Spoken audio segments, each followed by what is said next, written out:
Get ready to shatter the 10 biggest wealth myths that are sabotaging your financial success. Did you know over 80% of millionaires are first generation wealth? And in today's video, we're going to be looking at 10 common misconceptions about building wealth. Kicking us off with number one, you need a high income.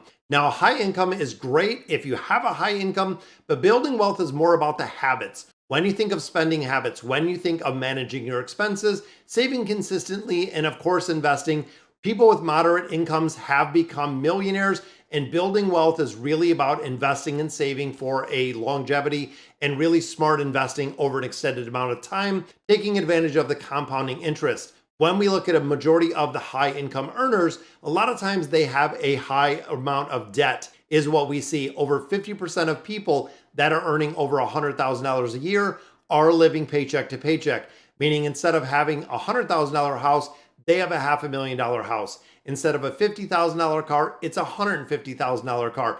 The lifestyle creep is there. Keeping up with the Joneses is there, meaning that even though they are making a lot of income, they are not keeping it, they are not investing it, and they are not doing it properly. When we get into number two, investing is only for the wealthy. Now, of course, once upon a time, this was true. Investing today is accessible to everyone. Majority of employers offer a 401k plan. They have IRA plans. You have M1 Finance. You have Robinhood. You have Webull. There are so many places that you can invest. It is incredible to see that the diversification can be there. Even if you are starting with very small amounts, 10, 15, 20 bucks, you can start investing at a very young age. When we started looking at the baby boomers, they started investing about 35. When we look at my generation of millennials, we started at about 25. And now looking at Gen Z, they are starting investing at 19 years old, which of course gives them the ability for that compounding interest. When you start looking at index funds, when you start looking at the S&P 500, it is really a way to not only grow those accounts steadily over time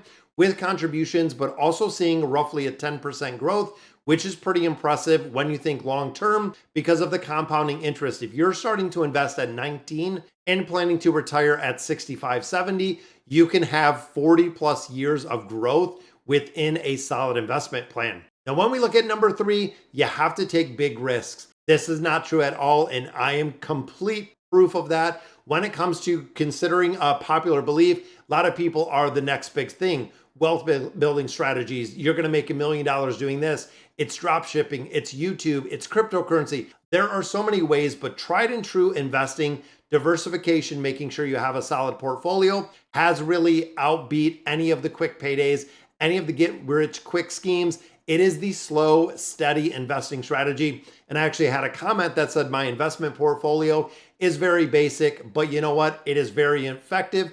Over the past 3 years, I am up almost 75% in 3 years, which for my opinion is pretty impressive considering I am not a financial advisor. I just know how to buy and choose and hold index funds in that portfolio. When we start looking at number four, wealth is about luck and wealth is about inheritance. This, of course, is a big misconception.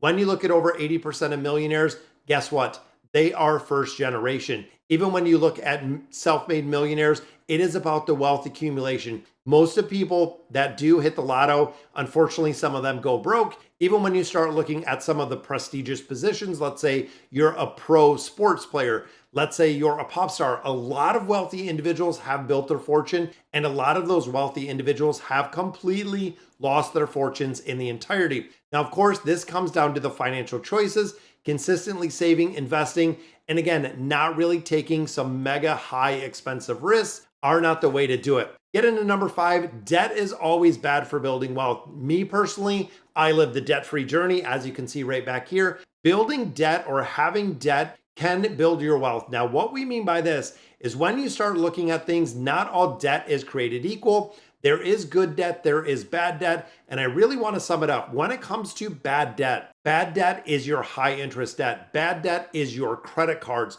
They are the things that are going to cost you an exorbitant amount of money when it comes to carrying debt. Now, of course, good debt, which I don't really agree that any debt is really good debt. But when you start looking at debt for things that you need in your life, including education, real estate, let's say even business investing, and a lot of this cost does really outweigh the interest to positive contributions to your long-term growth, For instance, if you're coming out of school and you have to borrow $100,000 for an education, because of course you want to be a doctor, you want to be a lawyer, whatever it is, when you come out of school, the income that you're generating and earning coming out of school, of course, is going to far outweigh the price that you paid for education. And of course, a lot of jobs, you do need the education and you do need that bill if there is no one there to pay it. And of course, real estate. Real estate is a good investment in my opinion, because of course you are building equity. Have to make sure that you know exactly what you're getting into, the ins and outs, the total cost of real estate. But ultimately, everyone does need a place to live. There might be a point in time where an apartment makes sense, a condo might make sense, but ultimately having a home is really a good thing. And again, that is my personal viewpoint. When we get into number 6 of the misconceptions, you need a complex investment strategy. That, of course, is an absolute myth.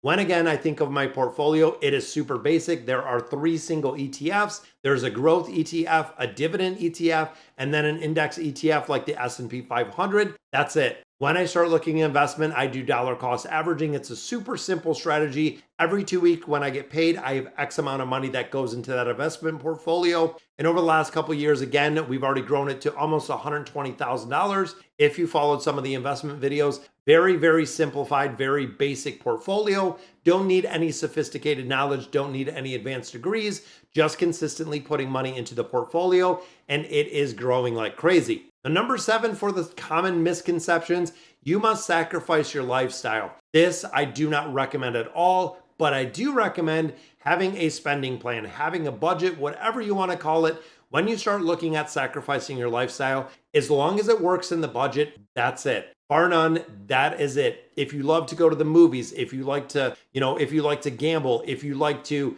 go to shows, if you like to travel, whatever you like to do, as long as you're setting aside a budget, as long as you're sticking to that budget, as long as it is something that makes you healthy, that can be really good. You don't have to be extreme frugality. You don't have to really have a lifestyle where you can't buy a latte if you want one, because of course it's kind of the dollar cost and where the money goes. But essentially, you have to be happy with your life, enjoying your life, while prioritizing those long-term goals. And again, if you know the money is there for what you want, it is very, very important that you do treat yourself every now and then, and I do it as well. When we get into number 8, it is real estate. When you think of real estate, a lot of people say it is a surefire way to wealth. Again, for a lot of people, it can be profitable. Real estate investing can be there for some people, not for all people, because again, you have to take into account maintenance costs. You have to think of the market. You have to think of the rates. Guaranteed path to wealth is not made through real estate. Now, again, a lot of people do incredibly well with real estate. Some people, unfortunately, absolutely tank it. When you look at flippers, when you look at people who invest their whole retirement savings, and unfortunately, it goes south, they lose all of that money. And another big misconception that I really do see is you need a financial advisor to build wealth. That is not at all. For this day and age, with the amount of information that's out there, the amount of technology, many of the resources, self-directed investment is what a lot of people are going to. There's also a lot of artificial intelligence, a lot of AI investing, but learning the basics. I really say this, and I've done it myself. I'm really, again, kind of a proven theory here. When you look at self-directed investment, when you look at the ability to empower yourself and other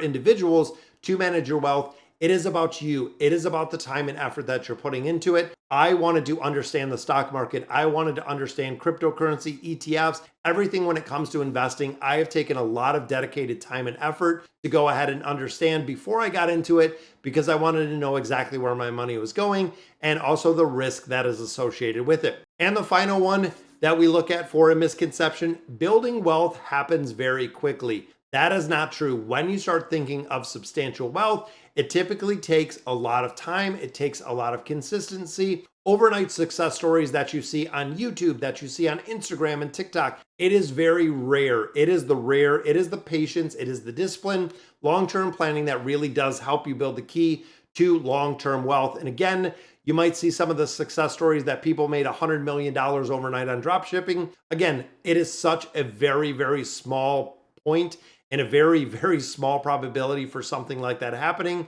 It's kind of crazy. It's very rare. And for a majority of people, especially in things like that, the get rich quick schemes, most people do end up losing money in their entirety. All right, guys, so that is going to do it for 10 common misconceptions about building wealth. Let me know in the comments what you guys think. And as always, thank you guys for watching.